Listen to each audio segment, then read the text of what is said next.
Hello guys, তোমরা কি একটা কথা জানো? আমার সাথে বিয়ে না হলে আমার বরের একটা সুপ্ত প্রতিভা বিকশিত না হয়ে থেকে যেত। ইয়েস, সেটা কি বলো তো? ডাক্তারি প্রতিভা। কোনো এমবিবিএস, কোনো এমডি, কোনো ডিগ্রি পাস করতে লাগেনি, আমার বর কিন্তু আমাকে বিয়ে করে ডাক্তার হয়ে গেছে। তোমরাও যদি হতে চাও বা তোমাদের হাজব্যান্ডরাও যদি হতে চায়, তাহলেও তাদেরকে এই ভিডিওটা অবশ্যই দেখিও। আমি কোনো সুপার মার্কেটে গেছি, কিনছি এটা ওটা, ঠিক আছে, ওয়েফার কিনছি, কোনো ভাজাভুজি চিপস কিনছি, প্রচুর বিস্কিট ফিস্কিট কিনছি, অনেক কিছু। আমার বর সেগুলো আস্তে আস্তে আস্তে আস্তে বাস্কেট থেকে সরিয়ে রেখে দেবে। এত কিছু খাচ্ছ একদিনে, এত কিছু এক সপ্তাহে এত কিছু খেলে তুমি জানো কি হবে সেটা পেটের মধ্যে? ও, আরেকটা কথা বলতে ভুলে গেছি, সে হচ্ছে পেটের ডাক্তার, অন্য কিছুর ডাক্তার নয় কিন্তু। ভালো কথা, হয়ে গেল দুটো জিনিস বা একটা জিনিস রেখে হয়ে। আচ্ছা, এটা তো গেল সুপার মার্কেটের কথা। এবার ধরে নাও, আমার এই বন্ধু বান্ধবীদের অনেকেই দেখি, বন্ধু বান্ধবী বলে না, অনেকেই দেখি যে তাদের হাজব্যান্ডরা হচ্ছে গিয়ে তাদেরকে রিসিভ করতে আসছে বা সি অফ করতে আসছে, ফুল, চকলেট, হ্যাঁ, এরকম অনেক কিছু নিয়ে। অনেকে আমার হয়তো সফট টয়েস আরও বেটার কিছু নিয়ে আসলো। আমি হয়তো আমার হাজব্যান্ডকে বলেছিলাম আমার জন্য একটা চকলেট নিয়ে এসো না, আমাকে এতদিন পরে রিসিভ করতে আসছো।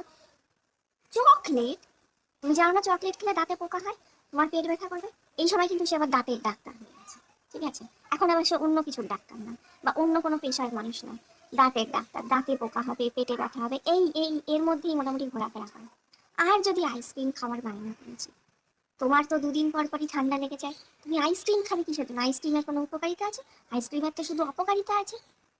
এখন কিন্তু সে আবার গলার ডাক্তার, মানে ইএনটি স্পেশালিস্ট হয়ে গেছে। মানে এইভাবে বিনা এমডি করে, এই যে মানে স্পেশালাইজেশন ব্যাপারটা, এটা কিন্তু আমি ওর বউ না হলে ওর জীবনে হতো না। মানে এটা কোনোদিনই হতে পারতো না যদি ওর না আমার সাথে বিয়ে হতে পারে। আচ্ছা, এবার ধরো আমি তাকে, আমার যেহেতু সুগার ক্রেভিং প্রচন্ডই আছে, মিষ্টি খেতে প্রচন্ড ভালোবাসি, মিষ্টি খাওয়ার বায়না আমি প্রায় করতে থাকি, আমার খুব মিষ্টি খেতে ইচ্ছা করছে, খাওয়ার পরে মিষ্টি খেতে ইচ্ছা করছে।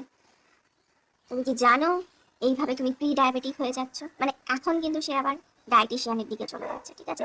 রেস্টুরেন্টে খাওয়ার বায়না করলে তোমার কিন্তু খুব বাইরের খাওয়া দাওয়া করছে, প্রচন্ড বাইরের ভাজাভুজি খাওয়া, বাইরের খাবার খাওয়া করছে। ঘরের খাবার খাও, টাটকা ফল সবজি খাও। মানে এখন সে আবার ডায়েটিশিয়ানে চলে এসেছে। এইভাবে শুধু ডাক্তারি বলে না, ডাক্তারির মধ্যের যে পার্টগুলো থাকে সেটা সে মানে ওই এক একটা বিষয়ে স্পেশালাইজেশনটা দেখাতে থাকে আর কি, যখন সুবিধা মতো আর কি। এগুলো কি আমার সাথে বিয়ে না হলে হতে পারতো? কোনোদিনও হতো না। তোমাদের কার কার এরকম এক্সপিরিয়েন্স আছে? যদি থেকে থাকে আমার সাথে অবশ্যই কমেন্টে শেয়ার করো। টাটা।